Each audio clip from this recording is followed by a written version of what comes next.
tiap hari, hampir tiap hari sih sebenarnya naik TJ. Jadi kalau ke kampus atau misalnya pergi ke mall gitu, itu juga kadang-kadang naik TJ. Apalagi kan sekarang udah banyak tempat-tempat yang terintegrasi kan sama halte bus. Ya biasanya naik Transjakarta itu untuk ya, ke tempat nongkrong atau ke tempat ibadah gitu. Transjakarta, siapa yang tidak kenal dengan bus berkelir biru putih ini? Bus yang setiap hari berlalu lalang di jalanan Jakarta. Transjakarta adalah sistem bus rapid transit pertama di Asia Tenggara yang beroperasi sejak tahun 2004. Transjakarta juga adalah sistem BRT terpanjang di dunia dengan panjang lintasan hampir 244 km. Alhasil, Transjakarta dapat menjangkau banyak daerah di Jakarta. Tarifnya pun terjangkau, Rp3.500 saja. Pada akhirnya, moda transportasi berbasis bus ini menjadi primadona bagi penduduk Jakarta dan sekitarnya untuk bertransportasi.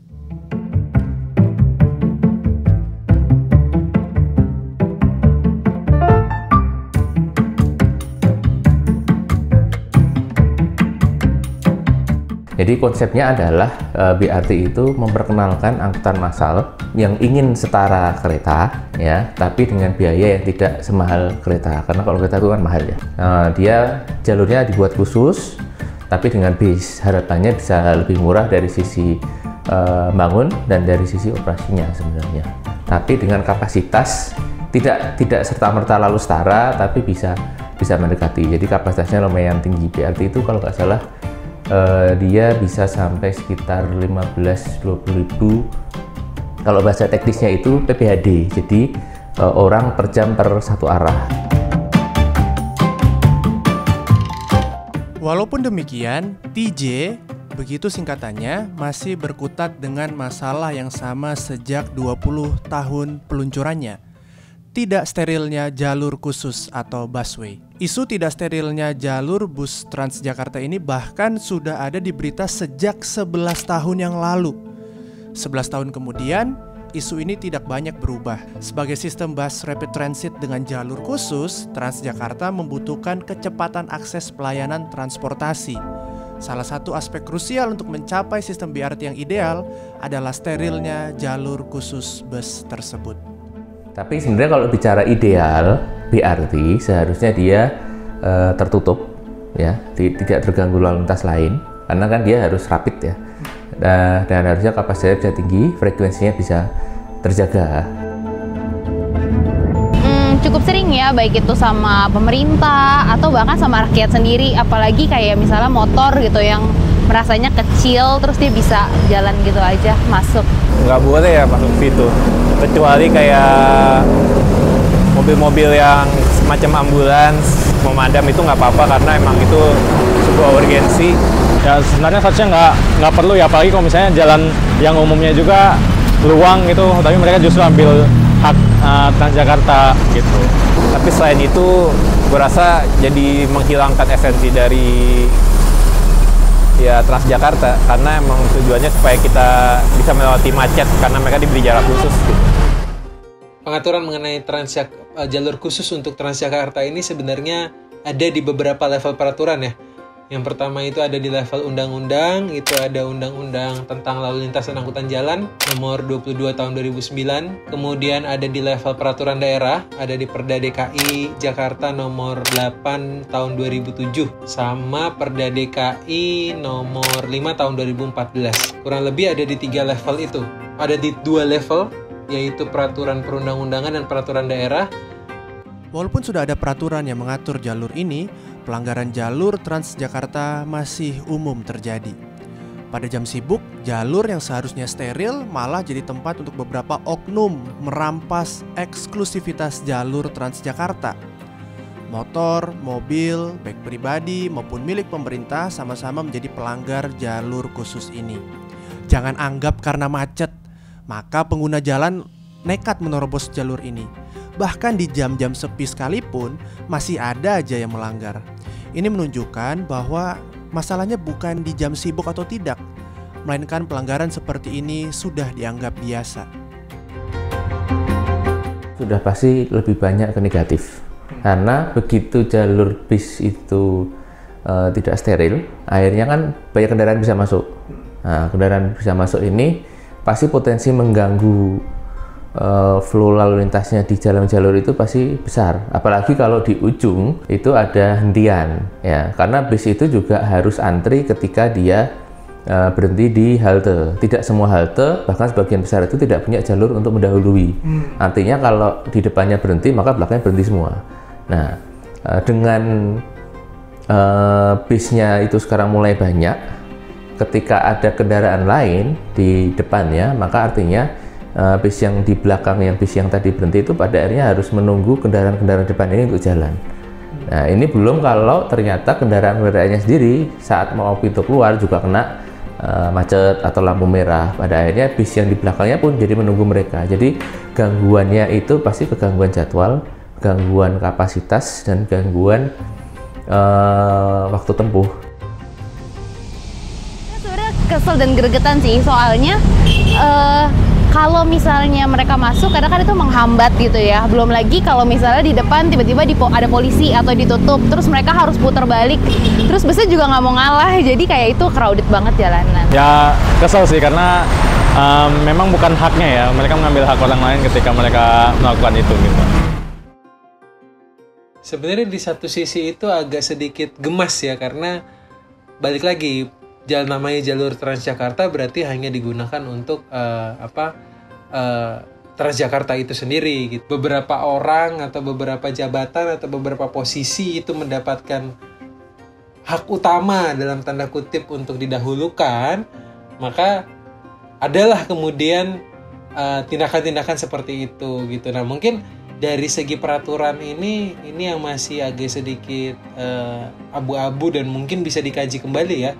Apakah masih relevan pihak-pihak yang selain yang paling utama ya, yaitu kebakaran, ambulans, kemudian pertolongan pada kecelakaan dan lain-lain yang sifatnya sangat genting dan darurat, apakah bisa dibuat lebih spesifik lagi mengenai jalur-jalur khusus di jalan seperti jalur khusus Transjakarta ini, karena setahu saya itu yang masih ada itu secara umum, jadi masih di ranah jalanan secara umum. Jadi siapa saja yang diutamakan ya, kebetulan orang-orang berplat merah ini dengan jabatan-jabatan tertentu itu mendapatkan prioritas gitu. Jadi di satu sisi geram karena ya sebagai pengguna transportasi publik ya kita sepertinya layak untuk diutamakan. Mungkin ada yang betul-betul dalam urusan yang genting dan mendesak ya, tapi rasa-rasanya hal tersebut tidak bisa dijelaskan ketika mereka lewat gitu. Bukan hanya masuk ke jalur yang tidak sesuai peraturan, para oknum pengendara kendaraan bermotor juga pernah terlihat merusak separator jalur khusus Transjakarta.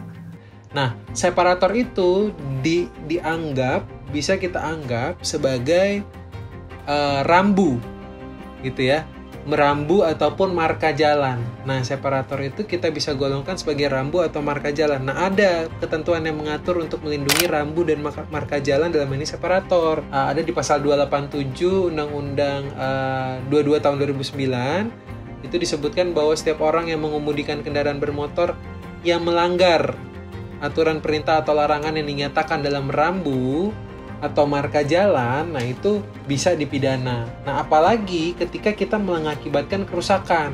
Jadi di pasal berikutnya itu diatur juga di pasal yang lain, di mana ketika kita melakukan sesuatu yang mengakibatkan kerusakan terhadap gangguan dan fungsi jalan, itu bisa dipidana, bisa dikenakan sanksi.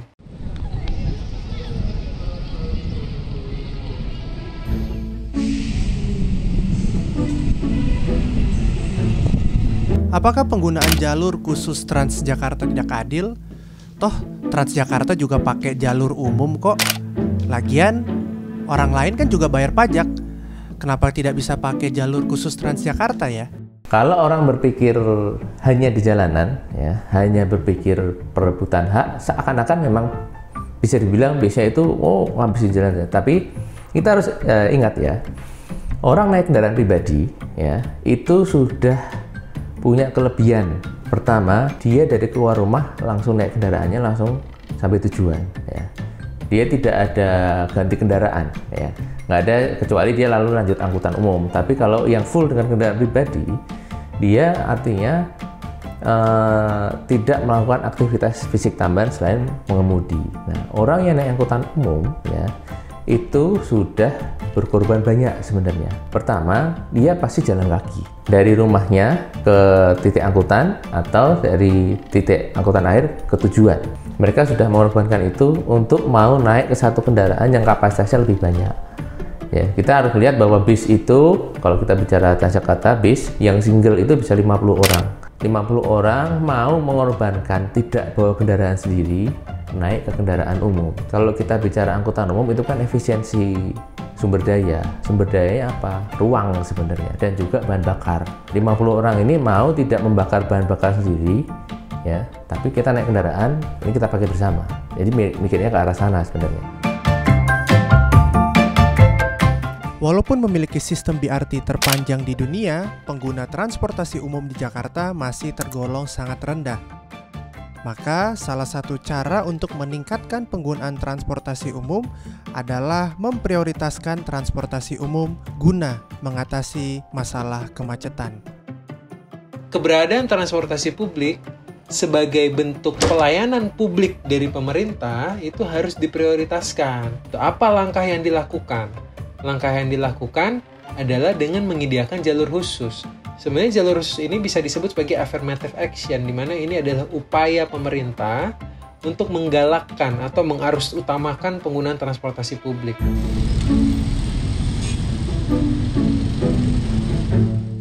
Ya semoga mereka punya kesadaran ya, supaya ya gunakan jalur masing-masing.